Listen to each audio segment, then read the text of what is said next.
What was supposed to be just another casual evening turned into something else entirely.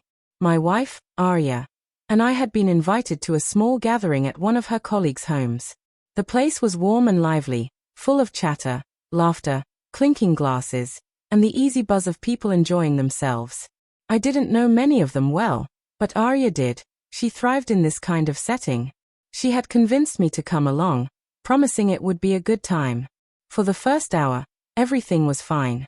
I made polite conversation, laughed when appropriate, and mostly stayed quiet while others carried the discussions. Arya, as always, shone in the spotlight. She was radiant, confident, making everyone laugh with her stories. I watched her from a distance with quiet admiration. She had that rare magnetism that drew people in. Then, during a light-hearted game about celebrity crushes and fantasy partners, someone asked Arya who she would choose if she could trade her husband for any man in the world. It was meant as a silly question, just to keep the mood playful. But Arya didn't even pause. Without glancing in my direction, she laughed and said she'd trade me for one of her colleagues, a tall, strikingly confident man standing across the room.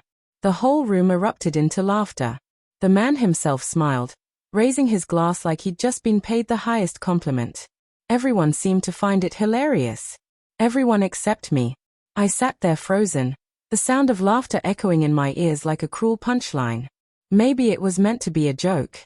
But in that moment, it didn't feel like one. It felt like someone had pulled the rug out from under me in front of a room full of witnesses. I felt the weight of everyone's eyes flicking toward me, waiting to see if I'd laugh along, if I'd shrug it off, or if I'd explode. Arya was still laughing, sipping her drink as though she'd said something clever. And that's when it hit me. I had a choice. I could smile, pretend it didn't hurt, and let the sting fester inside me.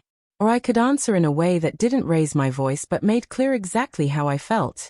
I set my glass down slowly, stood, and said with calm finality, "Interesting you say that, Arya. If I'm that easy to replace in your mind, maybe you never really deserved me at all." The laughter stopped instantly. The room went heavy with silence. Arya's smile faltered mid-lift, her drink frozen in her hand. The smirks around the room vanished. The man she had pointed to looked away, suddenly finding the floor very interesting. I kept my tone even, my words deliberate. I came tonight because my wife wanted me to. I stayed quiet, supported her, played along. And in return, she chose to make a joke at my expense in front of everyone here. But let me be clear, a husband isn't something you joke about trading away.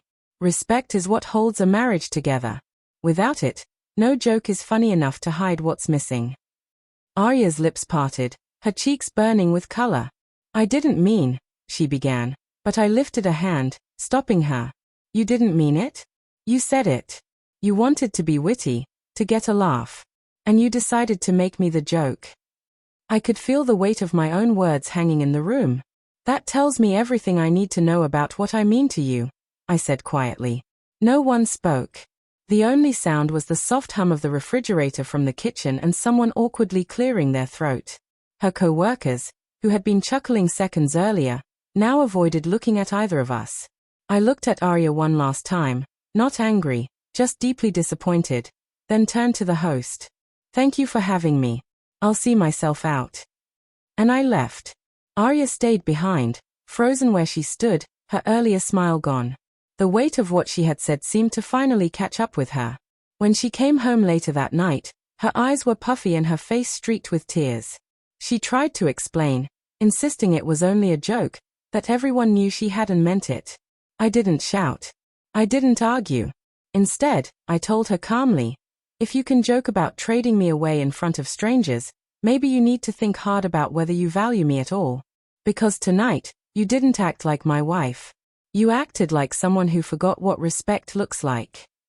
She broke then, crying openly, pleading for forgiveness, swearing she'd never do anything like that again. But something had shifted inside me. Forgiveness might come, but forgetting would never be possible. Words, once spoken, cannot be taken back. Over the next few days, whispers spread through her office. Some of her colleagues sided with me quietly.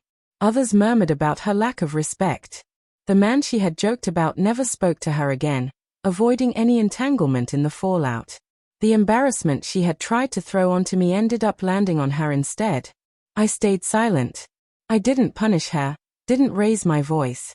What I had said that night was enough. It silenced the laughter, silenced her, and made it clear, marriage isn't entertainment, and respect should never be the punchline of a joke.